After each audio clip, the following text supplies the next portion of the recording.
Hello everybody, I hope you are having a fantastic day today. I've got something I'm pretty excited about. This is the Kaiweets ES20 electric screwdriver. Now, Kaiweets sent this to me free of charge, but I asked for it. So, just so you know, in terms of a review, I love Kaiweets as a company. No problem disclosing that. No problem disclosing that I asked for this. And there's a reason for it. I had a similar product and it broke. And so I've been wanting a new one of these because I greatly missed it. So I've already opened this thing and charged it and used it a little bit so I could share a little bit with you. But I'm going to give you the full unboxing experience. So we have the Kaiweets ES20 with a carrying case and a manual here, and the manual gives you some torque settings and tells you what kind of bits are in there and what's in the case. But we're just going to open it up and find out what's in the case. So opening it up, it folds into a very cool little toolkit that you would look very professional opening up in your little repair stand. So what we've got here is what is affectionately called a crap ton of bits. We've got some security bits. We've got some what are they? These are square Robertson bits. We've got some Torx bits. We've got some Allen bits. We've got standard and Phillips and just all these tri-tip bits and all kinds of just fun stuff here. Even some mini little nut drivers down here, which you can see I've accidentally got them in the wrong order. But you have bits aplenty. Then moving over here, we have, this is so funny, I haven't taken this thing out. We have this magnetizer, demagnetizer, which I have to get this because it's funny. I keep this at all times on my desk. This is the normal magnetizer, demagnetizer, but they give you this little mini one. How cute is that? That it can go with you wherever you want, and your screwdriver can be magnetized or demagnetized. You know, we're going to test that out. Some of these little guitar pick type things for prying into things. I'm going to be using some of them soon. In fact, maybe we'll play around with one of those next. So we'll get those out of the way here. We've got some tweezers. These are just your standard run-of-the-mill, very pointy tweezers. You got a little brush for cleaning stuff off. Let's see what this is. This is a plastic spudger. We'll use that. I love this. This is one of these little bendable gooseneck type things for getting in tight areas. We've got a spudger here, which this is the kind of spudger I use all the time. In fact, I've got one sitting here on my desk, never very far from one of these spudgers. This is a miniaturized version of it. Let's see what this little doohickey is down here. We've got a little extension, little extension, maybe get you in some tight places. And then we have the pièce de résistance. We have the screwdriver itself. And so this one is smaller than the one that I had, and just very sleek. Feels like it's aluminum. USB-C charging on the back. I've already charged it. You can push the button to go forward. You can push the button to go back. And then it has this button for a 360-degree flashlight, as well as you can hold this thing for 3 seconds and adjust the torque for how torquey do you want your screwdriver to be. So let's give this thing some real world usage. This is basically a whole repair kit in a little pouch. And so I have this beautiful TRS-80 Model 100 computer that does not work with a flip.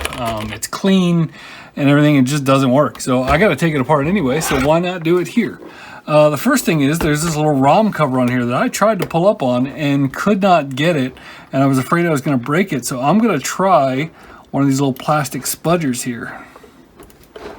Let's see, maybe we'll use this kind of plastic spudger here. Please don't break, please don't break. Oh gosh, that's so, ooh. Ah, there we go. Whew, okay. So there is the ROM cover. It's off and unpopulated. I had no idea if there was anything in here or not. But we were able to get into it without breaking the original part. We can pull that out. Don't need any tools for that. Good to know there's no battery acid in there. But we've got some Phillips screws that are in somewhat hard to reach places. So the reason why they give you that one extension is because you would never be able to get down there with something like this. So we want to look for the equivalent of a number 2 Phillips screwdriver here, which is this one here. As you can see, they've got 2 zeros and a 1 and a 2. Are there any more 2s?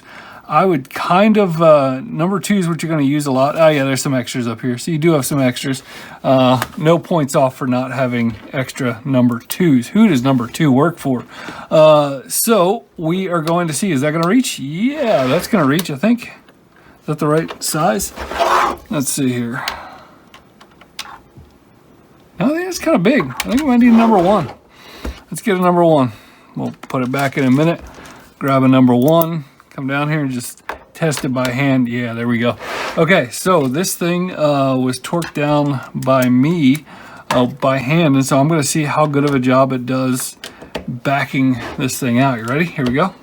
Now, one of the things I like about these styles of screwdrivers is that you can actually put some torque down. All these little screwdrivers you want to be able to push down on, and if you're twisting, sometimes it's harder to push down on. So we're going to go ahead and hit the reverse button. And you can see it eased right out. Now, did it pick up the screw? It did pick up the screw. So we're going to go ahead and grab that little magnetizer, demagnetizer. Now, I think we're cheating a little bit here because we're in the magnetic bit holder. But let's play around with it. So as you can see, we've got no magnetism whatsoever. But when we're in this bit holder, I think we're going to have magnetism. Let's see.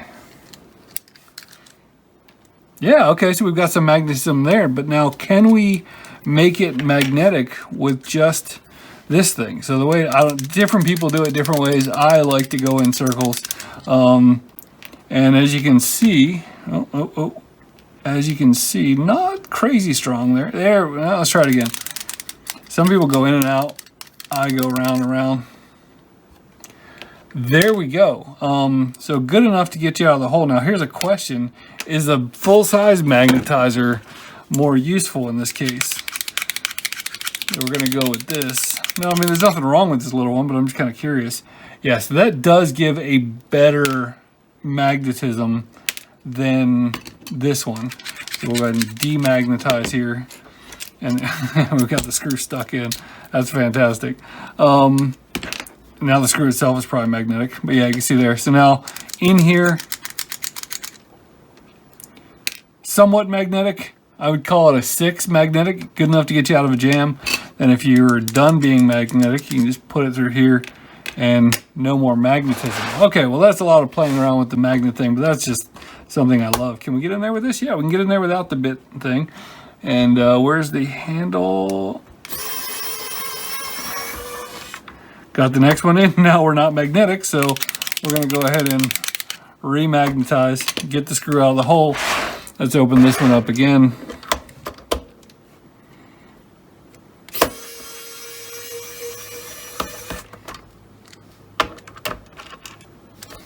And one more for the heck of it.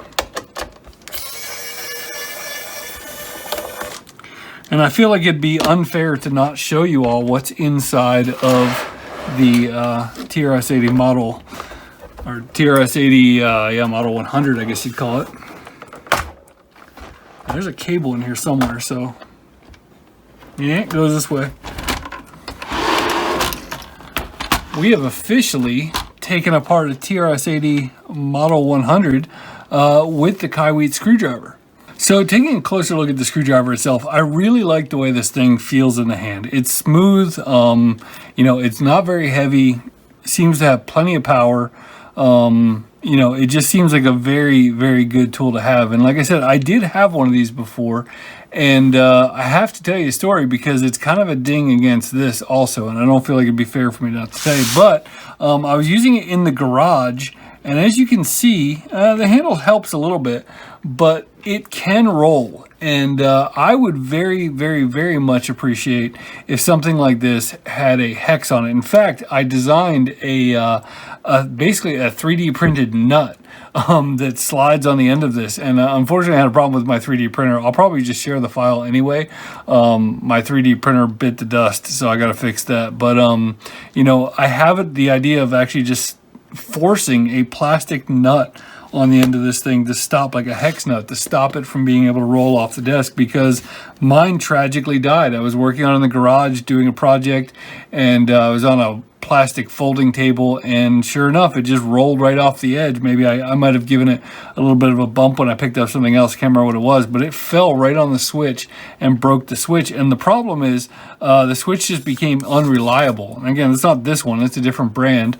But what was happening is I'd push it, and then every once in a while it would get stuck, and so it would want to over tighten things. But I am very, very happy to have this one, and I sorely missed that other one. You know, I've had it for about 2 years, and I would consider it an essential tool. And mine didn't come with all these bits. Mine just came with a couple of bits, and then I used all the other ones that I had around the office. And that is one of the nice things, is that these are somewhat universal. There's like 2 sizes of these, but I'm not sure we're going to see. I'm probably going to grab the wrong one here, but I've got this other Husky set, for example, and yes, these bits will fit in here. So it's kind of nice that these maker bits can often be used from set to set. So you got some options here. So what is my verdict on this thing? Well, the reason why I reached out to Kaiweets is because I was going to buy this anyway. Like, I had already made up my mind that this is the one I wanted. The flashlight is an awesome feature.